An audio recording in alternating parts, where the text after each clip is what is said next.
Did you know, when we look at true air treatment proposals, we look at the 5 main indoor air quality categories of concern and how to create a healthy indoor environment.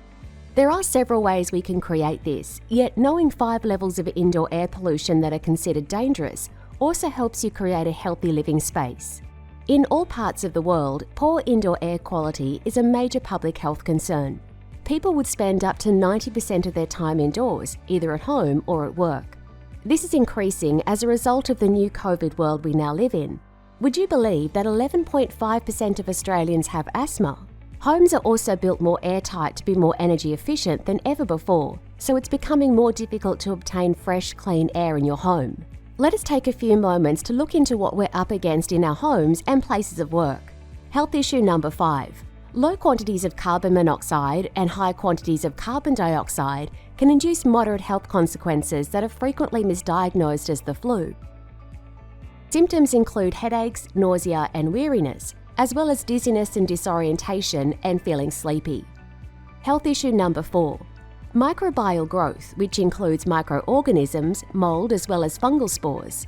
Mold will always exist naturally. It's everywhere. However, when mold grows in abundance in places where it shouldn't, it can reach hazardous levels and represent a major health issue to so many people. High mold levels are normally due to 2 factors: moisture incursion and insufficient ventilation, both caused by bad building or poorly maintained homes. Mold and mildew is a musty-smelling fungi which will grow in moist, stagnant air, creating allergies to become more aggressive by the increase of spores in the air. Dust mite feces is one of the most common challenges which live off the moisture in the air. Mild molds can cause sinus and respiratory infections, while severe molds can cause serious health problems, including infertility. Health issue number 3. Allergens and particles. Pet dander, pollen, bug waste and smoke, to name a few, are microscopic organisms that may live and float in the air you're breathing. Dust mites were mentioned when we discussed moisture, and keeping your house dry and clean might make it difficult for them to live. Filtering and cleaning your indoor air is particularly vital if these allergens and particles are present en masse. Symptoms of nasal and throat irritation, sneezing, coughing and asthma flare-ups are all possible indications of elevated allergen and particle levels. Have you ever said go out and play in the fresh air? Health issue number 2. These are infectious illnesses such as colds, flu, bacteria, germs and viruses, normally airborne illnesses. These germs, viruses and bacteria are naturally carried into your home by family, friends and pets from the outside. These airborne illnesses, once inside your home or workplace, tend to float around and can be related to the spread of sickness throughout.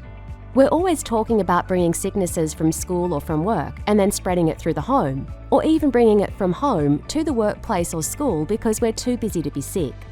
Health issue number 1. Harmful toxic compounds that are around us every day. Building materials, carpets, paints and cleaning chemicals can create a toxic atmosphere in your home that can trigger allergic reactions. Did you know asbestos dust in older homes, schools and office spaces is still present within parts of the property we can't see? Yet, a blowing wind outside may very well push this back into the living environment.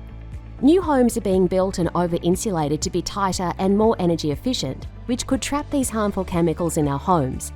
Children's asthma has increased more than 500% in the last 30 years, due to both indoor and outdoor pollutants such as pesticides, herbicides, and even natural gases such as methane, which can move into the house from the soil around us. Let us know what Air We Care can do for you to create a healthy living environment. Homes, workplaces, schools, restaurants, gyms, daycare, and all other places of gathering. With our changing world, the less polluted and used air we breathe, the better and healthier we'll feel, and I'm sure the longer we'll live. Thank you for listening.